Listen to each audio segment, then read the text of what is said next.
Hi everyone, it's Roger here from What's On at DisneyPlus.com. It's Wednesday. It's time for a quick Disney Plus news roundup. We're going to be talking about a brand new Simpsons short, also talking about Dancing with the Stars and much more. But before we go any further, make sure you do hit that subscribe button and that little like button as well to help the channel, and let's jump into it. Okay, so let's start things off talking about Dancing with the Stars, because last year Disney made the decision to move the show from ABC over onto Disney Plus, and it was only available in the US and Canada, because here in the UK we have our own version, Strictly Come Dancing.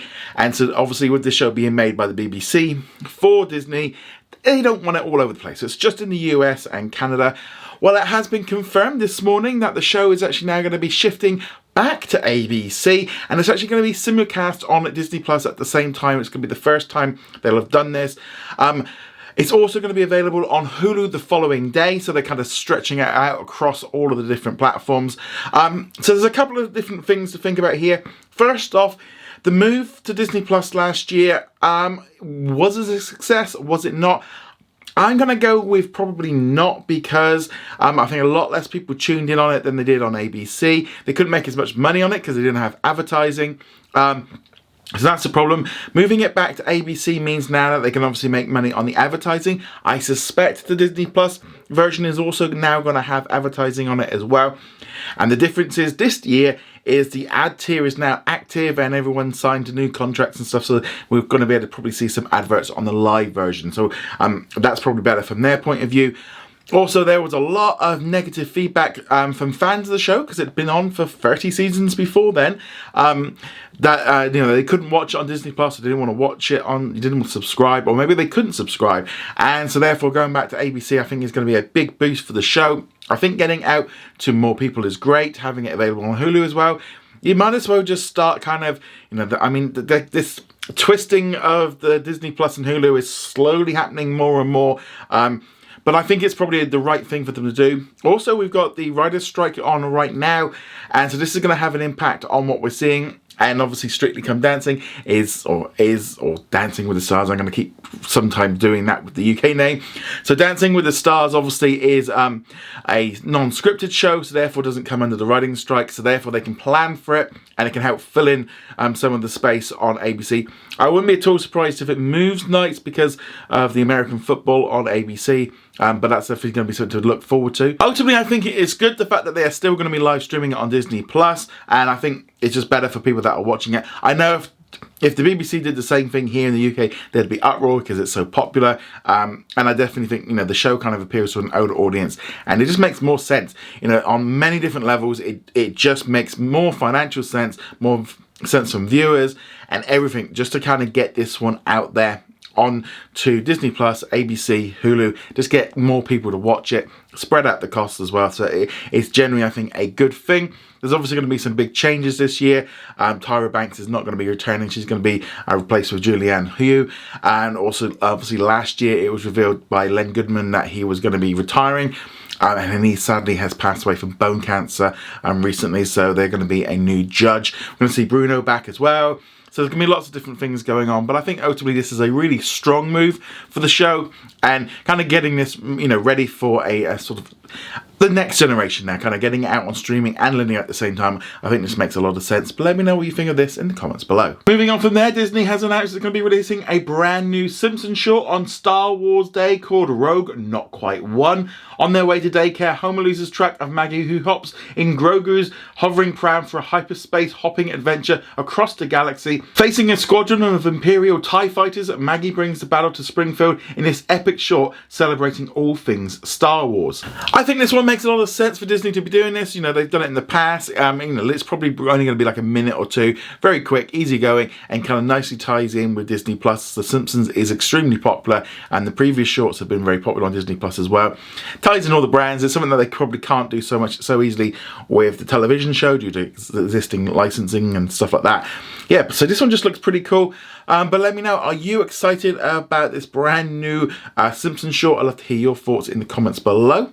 Okay, with it being Wednesday, let's now talk about what's new on Disney Plus today. So we have got a brand new episode of Renovations. This is the 4th episode. For some reason, it was supposed to come out last month, but it got delayed. But we have now got this brand new episode, so you can check that one out. We've also got a brand new special, Ed Sheeran, The Sum of It All, which is 4 episodes long. A fantastic documentary all about the singer. I really enjoyed it. I gave all my kind of full review earlier this week, but I really enjoyed it. If you like Ed Sheeran, check it out. If you've kind of liked some of his songs, do it. It's very hard-hitting. There's a lot of stuff in here. It's not a glossy kind of life thing of like, oh, I've got a new album out and here's, why it's so great. There's some real difficult stories in here about the death of his best friend, his wife getting cancer, and a whole host of other stuff. I thought it was really great. It was easily, for me, the best music documentary on Disney Plus because it feels like a proper documentary following his life, and you also get to learn a lot about him because he's very generally kind of quite quiet. He loves working, he loves making music, and yeah, so this one is definitely a highlight that I would recommend you check it out. Here in the UK, we got a brand new film, Rye Lane, after it has had a theatrical run. We've also got a brand new Star original released around the world, which was Summer Swagger 2022. So this is a concept of him in South Korea. We also got a new season of Trafficked. In Australia, New Zealand, and in Canada, they got some new seasons of Pose, the FX series. And overall, I think that's a pretty good lineup for Wednesday. Lots of stuff to be watching, but let us know what you're going to be watching on Disney Plus this weekend. Let's now talk about the poll of the day. I asked you which Disney Plus Star Wars series is your favourite so far. 71% of you said The Mandalorian with Andor number 16, and poor little Boba Fett is down at number 2.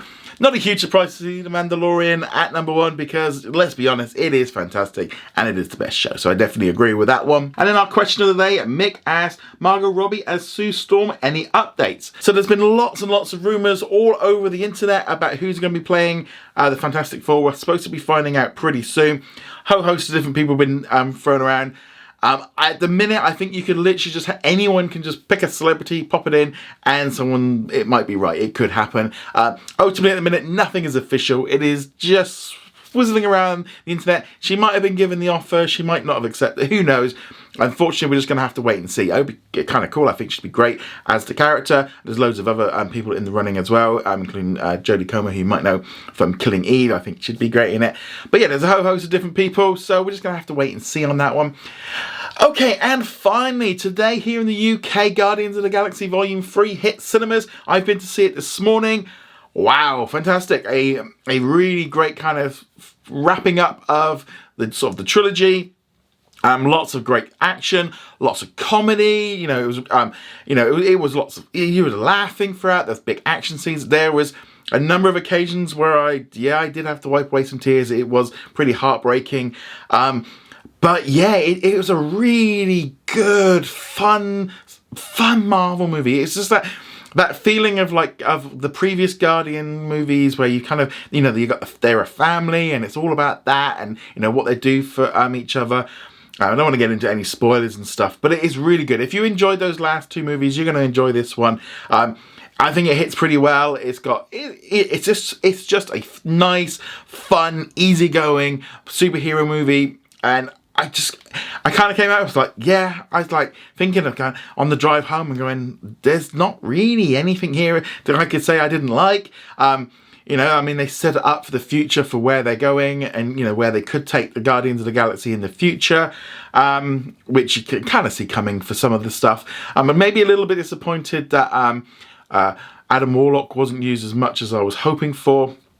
But overall, it's just great. I mean, it's definitely a little bit weirder than previously. I think it's definitely better than Volume 2, but it's just fun. I just really enjoyed it. I hope everyone goes and sees it over this weekend.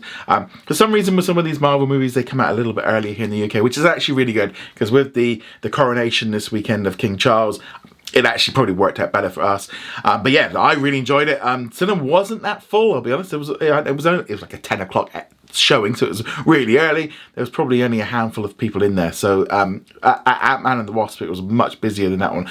So I don't know what was going on there. Maybe again, it's just being on a Wednesday morning. It's school time, less people around. But yeah, generally loved it. Can't wait for everyone to watch it. I thought it was a really good. I'm going to do up a written review with kind of sort of spoilers and stuff, so that'll be up on the website later on today. But on that note, guys, thank you very much. I'll be back tomorrow with another episode of the Disney Plus news. Go check us out over at whatsondisneyplus.com. Like, follow, and subscribe, and I shall see you guys soon. Laters.